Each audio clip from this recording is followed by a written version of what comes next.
If you use Telegram Web and want to sign out quickly, this tutorial will show you the exact steps.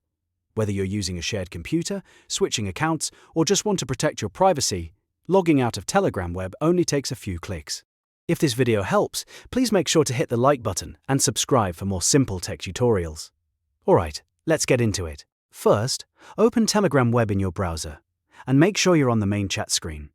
Once it loads, look to the top left corner of the page and click the Hamburger menu icon. This is the three-line menu that opens your main navigation panel. After the menu opens, click on your profile icon. This will take you into your account or profile settings.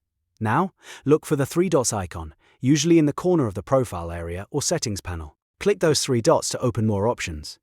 From the menu that appears, choose Log Out. Telegram will likely ask you to confirm that you want to sign out, so go ahead and confirm the action if prompted. And that's it.